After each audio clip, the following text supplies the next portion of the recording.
What's up YouTube? I'm just another guy and welcome back to my rise to fame. So, we've ended our perfect season with SC Latvia. We've won our first treble of hopefully many, not only at this club, but obviously moving on in the future of this series and our career. So, yeah, a few things I want to go over first on just involving my person. I can definitely notice that my coaching stats have been increasing. We did not have a stat of 13 last time technically, and by last time I do mean when I last saw you, and that was only 4 games ago. So our coaching is improving, our coaching is getting better. Mentally I can't see too many changes. That's just because, you know, I'll only really notice when something ticks over from a single digit to a double digit. For example, I know a few years ago I didn't have tactical and technical coaching of this. So, in fact, my tactical coaching was my highest. So the fact that my technical coaching is now my highest shows that that is developing quicker than anything else. I think my player knowledge has improved since it started and stuff, but I don't really notice anything else mentally. I could be wrong, but like I say, I just don't. I only really notice the major changes. So, yeah, that's just another thing involving me. My media handling is increasing. That is going up, which is obviously great. I mentioned it in the past how for my job application here, media handling was brought up, and it was quite a worrying thing that, you know, that I didn't really realize that could be something that hinders me. And the thing is as well, my loyalty to players, as you can see, is currently quite low, and I imagine my domestic player bias is also going to go down because, of course, my first 11 is mostly non-Finnish people. So that could be something that affects my chances of maybe getting a job in the future. So, but I don't really see myself changing that. You know, my loyalty to players depends on how good the player is. There's no, you know, my players are mercenaries, most of them will be. Because I will never really spend enough time at a club to, you know, really worry about the, you know, focusing on the future of the team. You know, I don't really care if the club 10 years down the line will be equally as good as it is when I'm here. It's just while I'm here, I need to build a good team. If that means I sign some young players, that means I sign some young players. So yeah, and also like again, domestic player bias and stuff. You know, again, I don't care as long as I'm bringing in the quality players. I don't care where they're from. You know, when I was in China, I was signing Chinese players because that's all I could do. Singapore, I was signing Singapore players because that's all I could really do. Here, I can sign anyone from anywhere in the world as long as they're inside the EU. But then, on the rules of this league, the EU counts as like everywhere, so it only excludes a certain selected countries. So again, I can sign them from anywhere in the world, so I'm going to. And it just so happens most of the players that I see on my scouting range that I've already got knowledge on are from other countries. There aren't many good Finnish people here, so I'm going to exploit what I can. Another bit of news as well is that I'm currently going to be getting a new training badge. I quite literally asked before I press record. I was like, let me quickly see if I can get a coaching badge, because financially we're in a better position. You know, look how much money we've got now compared to when I saw you, you know, after we won the league, which was, you know, we were in deep money trouble. And now it's great. You know, now we're in a perfect position. So yeah, they were willing to pay £600 for me to do this coaching badge. But again, it's another thing that really bugs me. Why can't I pay £600 to do a coaching badge? You know, I'm on, what am I on a week? I am on £800 a week. £800 per week. I could easily afford £600 one-off payment to get a coaching badge, even if it meant I couldn't do it every year. I mean, I'm not crazy. I know £800 a week, you know, it depends on where you're living, how much, I know what goes into, you know, how much money it will cost you to live. You know, in different countries, of course, it varies and stuff. So I'm not crazy. I know that £800 a week isn't going to be available, but once a year, once a season, on £800 a week, I'd be able to afford to invest in my own coaching badges. I just don't see why that's not a feature, and hopefully in the next FM that is something that will be a feature.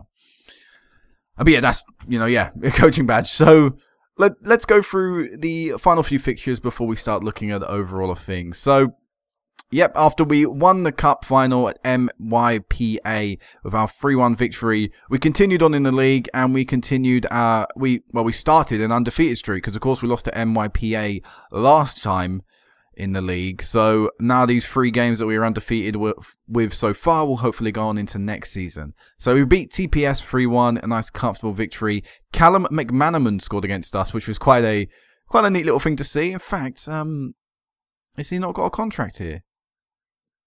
He does. Why is he on £0 a week? Is he on a pay as you... Oh, he's on loan from Stoke. I was going to say, what's going on? Why has he got no wage?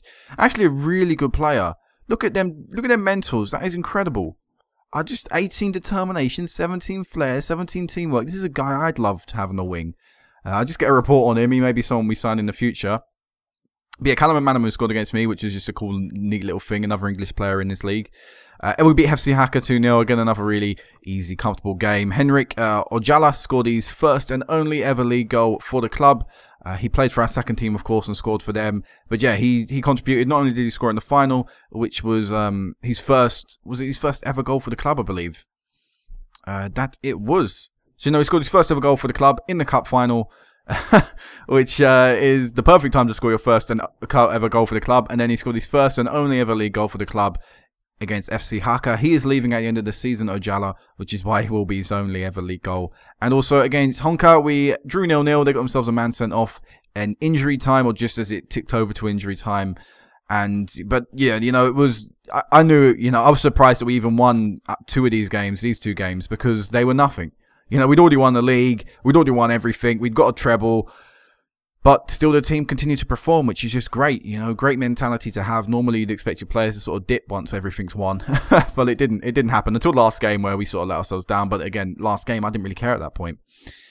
But yeah, that's how the league finished. And overall, it was a brilliant year. The only thing that really disappointed me was being knocked out to Linfield in the second qualifying phase of the Europa League. We could have easily beaten Linfield, but I don't really know what happened. We just sort of crumbled a little bit. I guess we didn't step up for the occasion.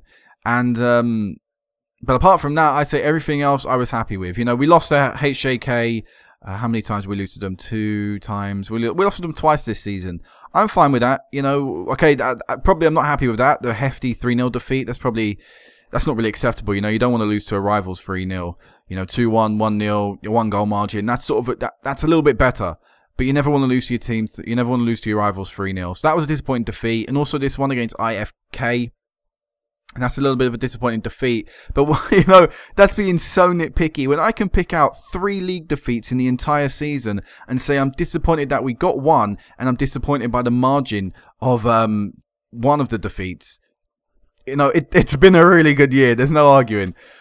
Even in the Liga Cup, we only lost once, and that was to HJK. So, and that was only 1-0. So, we couldn't really have gone much better. So, yeah, let's go through some of the awards and stuff that were handed out this season. So, Player of the Month award, we picked it up in all but 2 months. Cole Stockton picked it up once. Matthias Gallen picked it up. Oh, Cole Stockton, sorry, picked it up twice. Matthias Gallen picked it up once, and Dave Ammo picked it up once. Player of the Year ended up going to Matthias Gallen with his 7.66 average match rating, with 19 goals and 7 assists in 28 games, meaning he contributed a goal a game. That is just perfection. That is exactly what you want in your left midfielder. 27 years of age, definitely going to be here for the next few years. I mean, if I can avoid any big interest in him. He has had interest in him in the past, and it was sort of just me rejecting bids. He's never really spoke out and said, look, I want to leave. But after an incredible year like this, he could, interest could easily step up, and the quality of teams that are interested in him could easily step up. So he may be a player that might want to leave in the future, but I'll do everything in my power to try and keep him here. And also as well, Jamie Allen getting 3rd place. Good accomplishment for him. Again, he's just such a quality player. 30 appearances, which means he missed how many games this season? I don't even... Wait, how many games will we play in the league season again? It's 33. So he only missed 3 games this season. In his entire career here, he's only missed 3 league games. But when he's putting in a better return, play the match-wise, assist-wise, and goal-wise, and even average rating-wise than he was last year, and he missed 3 games, Jamie Allen's really just slipped into a comfort zone here. This league is just made for him. I just want to see who Wayne Brown is, sorry. The English name caught my eye. Wow, what a career he's had. TPS on loan. And then he was like, yeah, I'm returning to where I was loved. And now he's in Ukraine playing football. I didn't even know we had an English man playing in Ukraine. Good on him. But yeah, really dominating the Player of the Year award there. Premier League Goal of the Season, we didn't pick it up. But again, I don't really care about Goal of the Season. It's nothing that's important to me. Goalkeeper of the Year, we came 2nd. Henrik Moslander came 2nd, like I say. Just couldn't get 1st. I don't really know why. I mean, I can see why. I guess he kept more clean sheets and, conceded less goals in 3 less games. I mean, if you looked at goals a game ratio, he'd have a better one. Again, clean sheets per game. I think he'd have a slightly better one, maybe. I'm not too sure. But to me, keepers, you know, some keepers can concede and stuff, and sometimes goals you can't really prevent. So when I see a goalkeeper with a 7.03 match rating, to me that means he was called upon quite a bit and his performances were better. I mean, like I said, he conceded goals, but it doesn't mean he's not having good performances. Look at De Gea for Man U. People, you know, arguably he's had his best year at Manchester United this year. You know, he's probably been the keeper of the season because he's kept out a team that have gone, you know, have given away so many opportunities for the attackers to score. You know, his saves have been incredible. His saves have been important.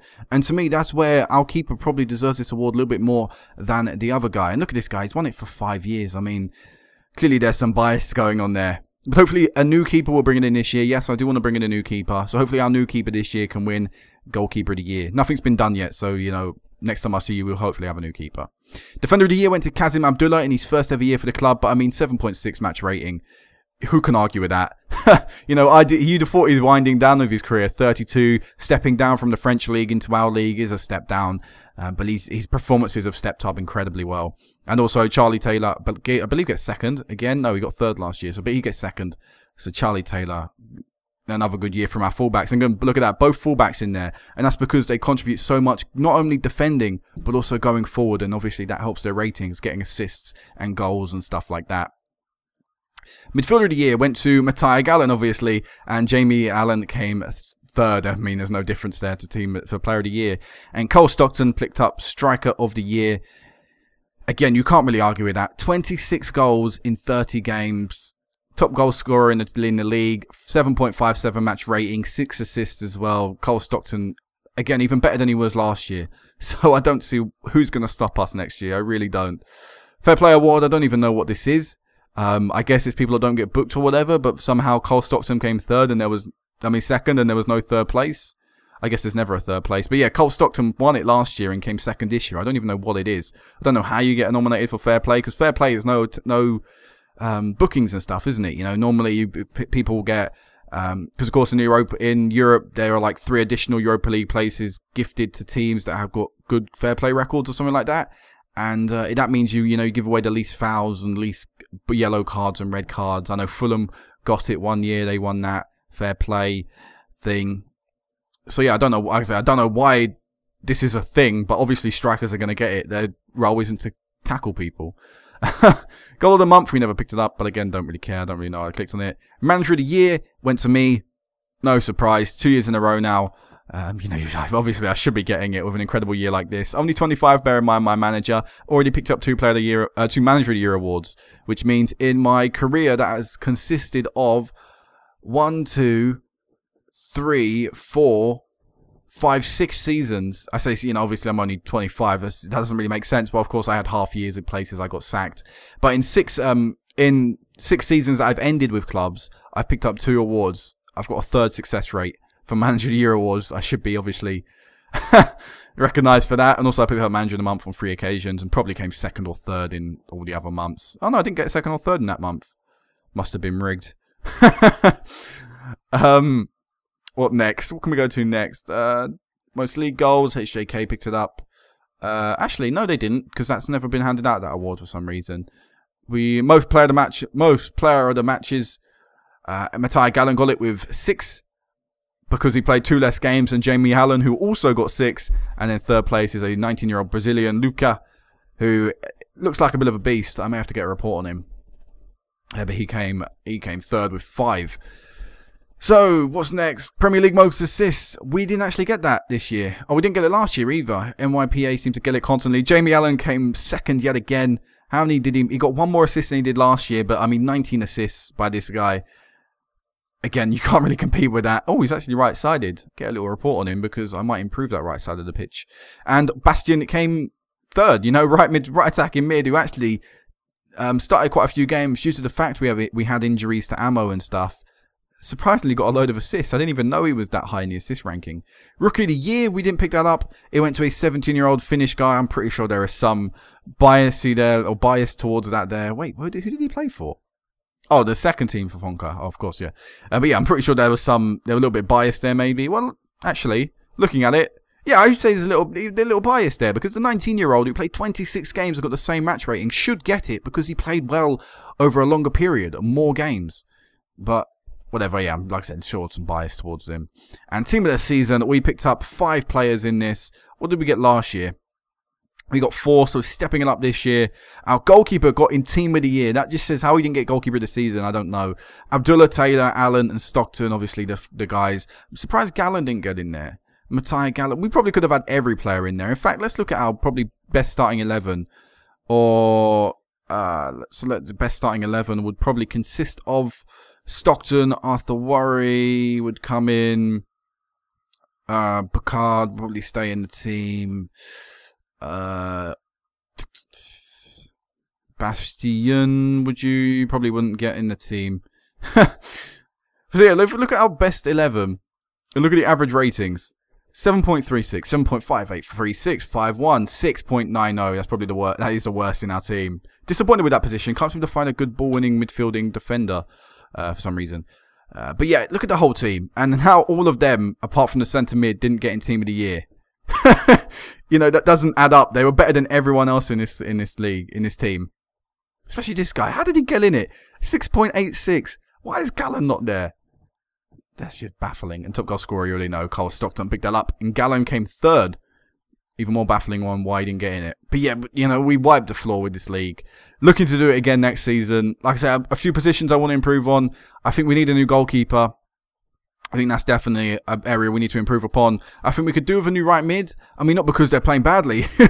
David Amo and Bastion play really well, but I feel we can improve on that position of the pitch. And also, I feel the centre mid role still needs improving. I mean, Stanley Boucard, Alexandros Tzolis, and Jordan Le Bourgogne, whatever. I'm still not really sure how to pronounce his name. But all these 3 guys have been tried out in that same position, and none of them seem to ever perform. So I'm not sure if it's a tactic. I'm not sure if it's the role we're playing in that position. But I do like the fact we're playing ball-winning midfielder, defender in that position, and I want someone to fit in there and play well. I think if we can solidify that position, you know, we'll be strong all over the field. Like I say, get an even better goalkeeper, because I think an even better goalkeeper would make us even harder to beat. But that's just my thoughts on the matter anyway.